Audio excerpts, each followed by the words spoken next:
അതിന്റെ ഒരു ക്ഷീണം അറിയില്ല. നമ്മളിവിടുന്ന് അയച്ചു കൊടുക്കുന്ന പൈസക്ക് അവിടെ ഒരു കാര്യം നടന്നു അറിയുമ്പോൾ ഒരു സന്തോഷ. ഞങ്ങള് പലരും മനസ്സ് നാട്ടിൽ വെച്ചിട്ട് ശരീരം മാത്രമേ ഇങ്ങോട്ട് കൊണ്ടുവരുള്ളൂ. എന്താ ജോലി, എത്രയാ ശമ്പളമൊന്നും ആരോട് പോലും പറഞ്ഞിട്ടില്ല. നാണക്കേടായിട്ടല്ല, കഷ്ടപ്പാട് അറിയിക്കണ്ടെന്ന് കരുതിയില്ല. ഇപ്പൊ ഒരു 10,000 രൂപ നാട്ടിലേക്ക് അയക്കുമ്പോൾ വീട്ടുകാരെന്താ വിചാരിക്കണേ?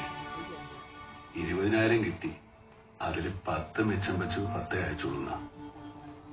സത്യത്തില് 7,000 കിട്ടിയിട്ട് 3,000 കടം വാങ്ങിയിട്ട് അയക്കുന്ന. തിരിച്ചു കിട്ടുമെന്ന് കരുതി ആർക്കും ഒരു സഹായം ചെയ്തിട്ടില്ല.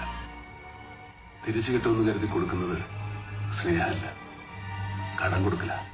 ജീവിതത്തിന്റെ 3/4 ഭാഗവും മരുഭൂമിയിൽ കിടന്ന് കഷ്ടപ്പെട്ടിട്ടും സൗഭാഗ്യങ്ങളൊന്നും തന്നെ തേടി വന്നിട്ടില്ല എന്നായി തോന്നിയിട്ടുണ്ടോ? ജന്മം കൊണ്ട് തന്നെ ദൈവം നമുക്ക് നൽകുന്ന ഒരുപാട് സൗഭാഗ്യങ്ങളുണ്ട്. സ്നേഹമുള്ള ഒരമ്മയുടെ മകനായിട്ട് ജനിക്കുക, സഹോദരന്മാര്, അവരുടെ മക്കള്, നമ്മളെ മനസ്സിലാക്കുന്ന ഒരു ഭാര്യ, ജീവിതകാലം മുഴുവൻ കൂടെ നിൽക്കുന്ന ഒരു ചങ്ങാതി. അതൊക്കെ ഓർക്കുമ്പോ ഞാൻ ഒരുപാട് സമ്പന്നനാണ്. ഒരുപാട്. മക്കൾക്കൊക്കെ ഞങ്ങള് വിരുന്നുകാരാ. വല്ലപ്പോഴും ഒക്കെ അവർക്ക് സമ്മാനങ്ങളുമായിട്ട് വരുന്ന വിരുന്നുകാർ.